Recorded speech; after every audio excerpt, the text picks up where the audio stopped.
Hello, welcome to a new edition of the Right Wing Populist Podcast. I am the Right Wing Populist. So today I want to talk about Israel. Yeah, I know, everyone's favorite topic, Israel. There's several things you should never talk about at dinner: sex, politics, and Israel. Okay, that always leads to a very reasonable conversation when we talk about Israel, folks. But the reason why I want to talk about Israel is because we do have this tentative ceasefire between the U.S. and Iran, which also Israel is a part of. Now, there's been some skirmishes over Lebanon because Israel keeps bombing the hell out of Lebanon because they want to ethnically cleanse Lebanon. They want to ethnically cleanse the whole Middle East at this point. It's ridiculous, Israel. But they looked like for a second that the ceasefire was under real risk of falling apart. But it looks like the Trump administration, J.D. Vance, they got Israel to pledge to take it easy on Lebanon. And it looks like Lebanon and Israel might be having direct talks now to maybe end that conflict in some capacity. Can't trust the Israelis. They always break ceasefires. There was reporting that Israel may resume their ethnic cleansing of Gaza because Hamas is not disarmed, which Hamas is never going to disarm. I'm not defending Hamas. Hamas is a terrible group, terrorist group. They don't have the interests of the Palestinian people at heart. But Israel doesn't have the interests of the Palestinian people at heart either. And it looks like Israel may resume their ethnic cleansing, arguably their genocide of Gaza. So everything's going great for Israel. Okay. Everything's going great. And I want to talk about Israel more broadly because there's been some reporting from the New York Times from Maggie Haberman, and I think and another reporter, I forget his name, I think John Swatson, I think's his name. And, Maggie Haberman, she's been reporting on Trump for pretty much since the beginning of the whole Trump project back in 2015. She has her sources. She's done many interviews with Trump, and she's done a lot of behind-the-scenes reporting. And she, along with this other reporter, had a big story about how Trump got us, why we got into this war with Iran over the last 6 weeks. And it's pretty damning of Israel. And I'm going to, read you some of the reporting. And I think it's clear based off just this reporting that we really need to totally rethink our relationship with Israel. And frankly, we need to cut them off. I mean, the Republican Party especially does. But before I get into it all, I need you to do something for me, folks. It's so simple. It's so easy. A child could do it. A Democrat could do it. Anyone could do it who's smart, like me. I need you to subscribe. Whether it's on YouTube, Apple Podcasts, Spotify, where the hell you're listening to this podcast, please subscribe. And if you are listening on the YouTubes, like and comment. It helps a great deal with the algorithm. I would so greatly appreciate it. So yeah, Israel has lost its fucking mind. And I've been saying this for months on my podcast. You can go some of my older episodes. I've been very critical of Israel. But this new reporting from, again, Maggie Haberman of the New York Times, it's a little bit disturbing. And essentially what the reporting is that back in February, Bibi Netanyahu visited the White House for the trillionth time. And he basically told Trump that the Iran regime was very fragile and that regime change was possible. And according to Maggie Haberman, this is what she's saying, that Bibi Netanyahu told Trump that Iran would not be able to respond effectively and that they would not be able to close up the Strait of Hormuz, the famous strait. All that was wrong. Okay, regime change did not happen. They were not this super fragile regime, and they did close the Strait of Hormuz. They also said that the people of Iran were going to come out and effectuate regime change without just having to put troops on the ground. That didn't happen either. Okay, and not only this, Trump was told by his advisors after Bibi Netanyahu told this ridiculous tale. All of his advisors told him that this was, fantasy. Trump's Secretary of State Rubio told Trump that what the Israelis were trying to sell Trump was not practical, that maybe we could decimate their missile capabilities, but regime change was not likely at all. General Kane, the general that Trump handpicked, who's now a 4-star general, according to the reporting, he told Trump that the Israelis often exaggerate their intelligence, meaning not how smart they are, but in terms of their intelligence of gathering information, that they often exaggerate the likelihood of certain events happening, including regime change, and that we should not take them at face value. J.D. Vance told Trump that he thought it was extremely risky, that it was not a good idea. Pretty much the only person in the cabinet who told Trump that this was maybe a good idea was, I think, Hegseth, according to the reporting, and Susie Wiles was like sort of on the fence. The Susie Wiles, who is the chief of staff. So pretty much all the major players told Trump that this was a bad idea, except for Hegseth, because that dude's like a bloodthirsty maniac. But all the major players, Secretary of State, Vice President, his four-star general, General Kane, they were all telling Trump Israel is exaggerating. You can't just trust, Mossad intelligence, what they're saying about Iran. But Trump decided to go to war anyway because he decided to trust Bibi Netanyahu, I guess. And obviously, there was not regime change. This was a disaster. They did close the Strait of Hormuz. Gas prices rocketed up. Energy prices rocketed up. And when energy prices go up, the prices of everything goes up. That's just how it works. And luckily, Trump was able to get a ceasefire after essentially threatening to commit genocide against Iran. I mean, he said, he said a civilization was going to disappear. If his deadline, there wasn't a deal before his artificial deadline, which is pretty insane for a president to say. Luckily, it didn't happen. Luckily, they got a ceasefire. And now we're going to have negotiations, I believe, starting this Saturday. And I'm a little bit optimistic, just to get into this real fast, I'm a little bit optimistic about the negotiations because J.D. Vance is going to be a part of them. The first two rounds of negotiations that were unsuccessful, they were led by Jared Kushner, Steve Witkoff. Jared Kushner is Trump's son-in-law. Steve Witkoff is another real estate person that Trump was friends with when Trump was doing real estate in New York. I'm not trying to denigrate Witkoff. Witkoff did help get it was a ceasefire in Gaza. That ceasefire might be falling apart, as I mentioned, because Israel's so bloodthirsty. They may start bombing Gaza again directly. But, Witkoff has done some impressive things. He did, at least for now, get the ceasefire and maybe a deal in Gaza with Kushner. But when it comes to Iran, they have been it's been a joke. Okay? And a lot of people feel as though, including me at this point, that Kushner and Witkoff are basically Israeli assets. They're almost Israeli agents. They're negotiating on behalf of Israel than us. Because remember, folks, the U.S. and Israel, we have different interests when it comes to Iran. Israel wants Iran to go through state collapse, okay? They just don't want regime change. They want state collapse. They want Iran to turn into Syria or Libya. They don't want that to be a functioning country. They'd love it if that country was in turmoil for decades. We're going through basically a civil war like Libya has, like Syria has. They want state collapse. They don't care about the Iranian people. State collapse would not be good for the Iranian people. Regime change would be arguably good for the Iranian, assuming you got a better regime, which is never a guarantee. That's the problem with regime change. Even if you get a new regime, there's no guarantee that regime is going to be better than the old one. So the point is that state collapse is not in our interest. I can't talk. I have a podcast and I can't talk. It's kind of amazing. State collapse is not in our interest in Iran. Our only interest with Iran is the nuclear capabilities. We don't want Iran to get a nuclear weapon. We're against nuclear proliferation. We don't want any countries getting a nuclear weapon, and we certainly don't want countries that show hostilities toward us to get a nuclear weapon. So our only interest is really their nuclear capabilities. And that should be the primary focus of negotiation. My concern is with Kushner and Witkoff. They basically want to force Iran to disarm through negotiations, and obviously Iran is not going to disarm completely through negotiations, okay? You can negotiate their nuclear capabilities. The Obama administration proved that. But giving up all their ballistic missiles, their funding of their proxies, that's what's in Israel's interest.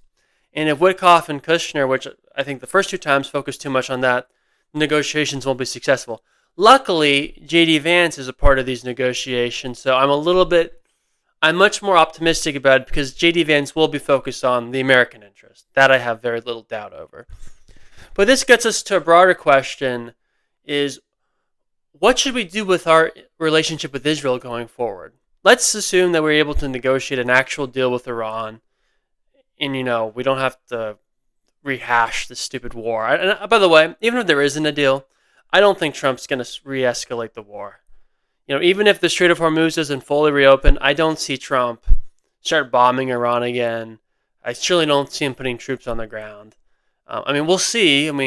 All the troops that we put in the Middle East are still there.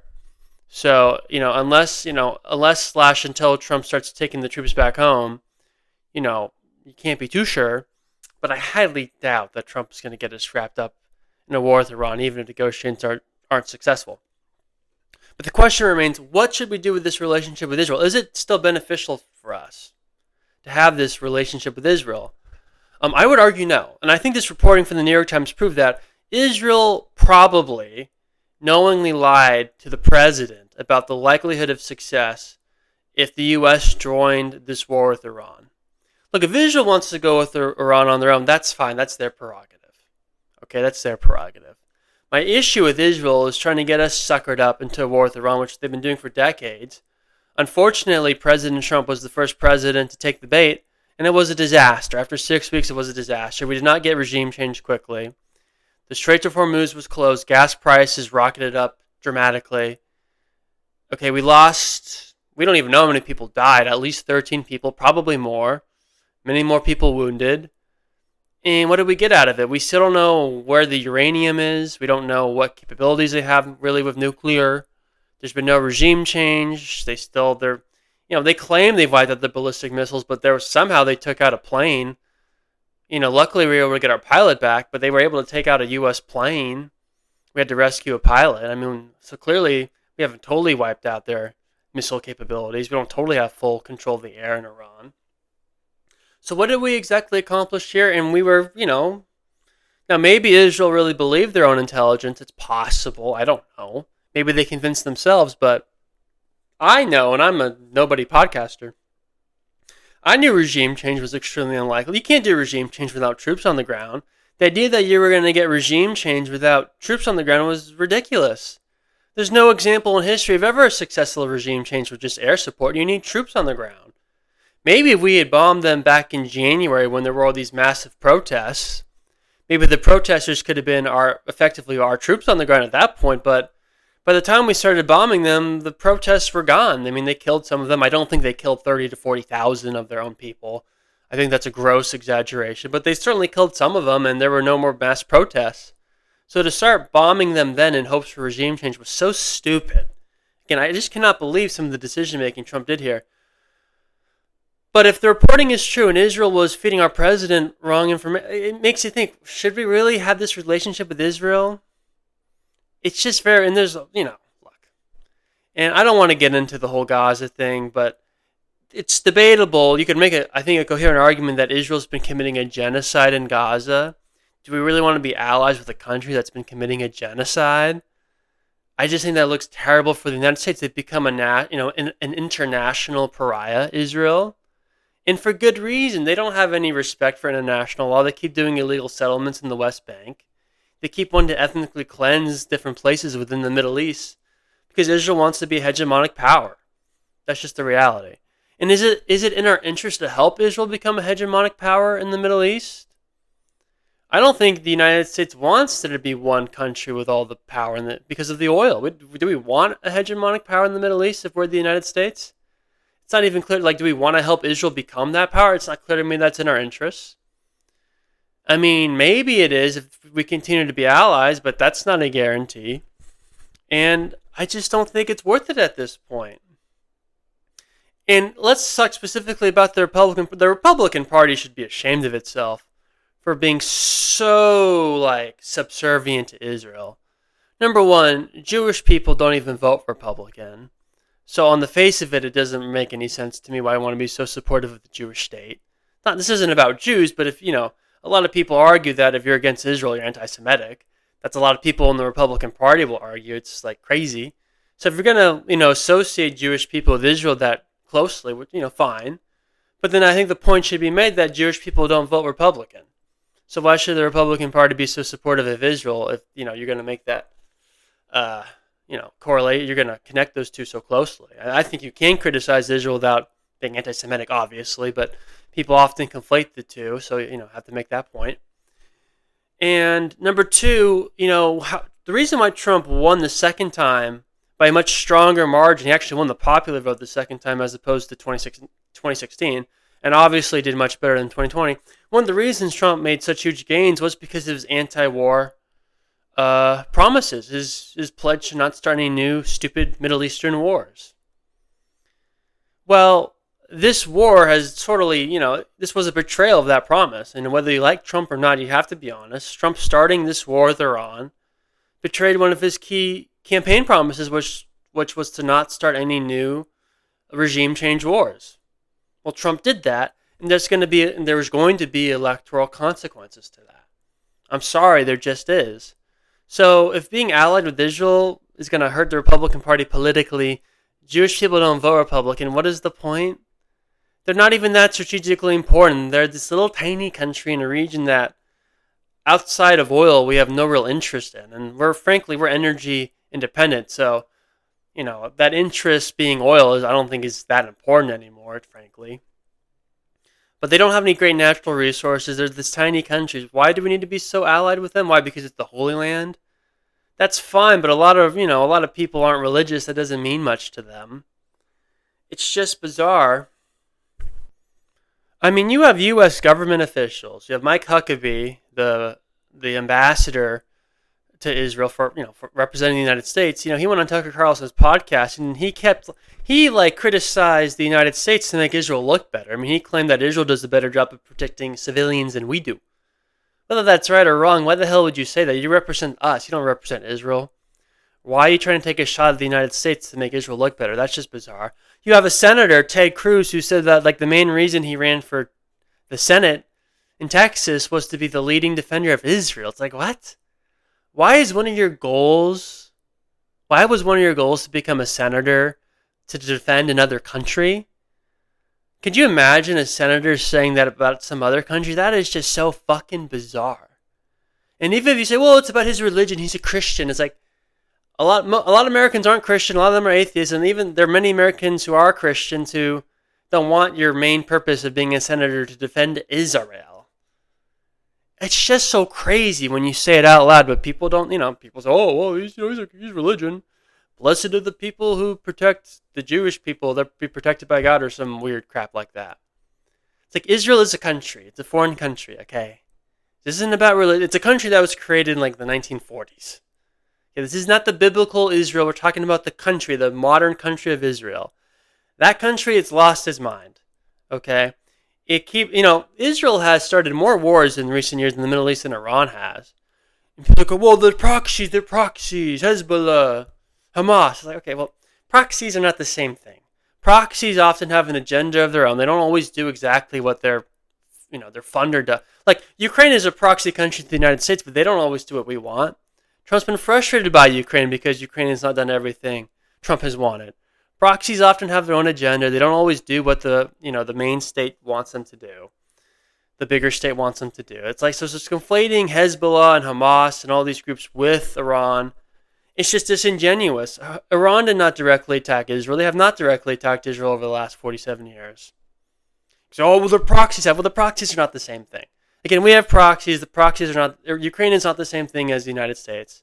Hamas, Hezbollah is not the exact same thing as Iran. It's just not. So it's just the arguments are dumb, and I just think at this point, look, the Iran situation would be so much easier to settle if we did not have this ridiculous relationship with Israel, where we do whatever the hell they want. The best way to make sure Iran does not get a nuclear weapon is to normalize relationships with Iran. But we can't do that because of this ridiculous relationship we have with Israel. At this point, it's just more trouble than it's worth. We should cut ties. We can have some sort of relationship with them. But, they almost sabotaged this ceasefire. They're going to sabotage another ceasefire with Gaza. And especially when it comes to the Republican Party, Jewish people don't vote Republican. Our politicians many of them seem to care more about Israel than the United States in certain respects. Again, look at Ted Cruz, look at Mike Huckabee. This is just problematic. The whole relationship is problematic. You have the Israel lobby, who many politicians seem beholden to. Look at Lindsey Graham, many Democrats as well, frankly. You have Slotkin from Michigan. She's a total Israel whore. It's just they have too much influence on our government. They have way too much influence on the Republican Party. Again, Jewish people don't vote Republican. They suckered us into war, which led to American soldiers being killed and we got nothing out of it. Maybe we'll get a long-term peace deal in the coming days and weeks, but I don't think you needed to go to war to get that deal. If we get a deal, which I don't think is a guarantee. So I just think this relationship with Israel has to end, or at the very least, it needs to be recalibrated to a much less close degree. It's probably a poor way of putting it, but you get my point. Anyway, folks, that's it for today. We should be back tomorrow. Again, please subscribe whether on YouTube, Apple Podcasts, or Spotify. I greatly appreciate it. And yeah, I hope you have a great day, folks. Bye-bye.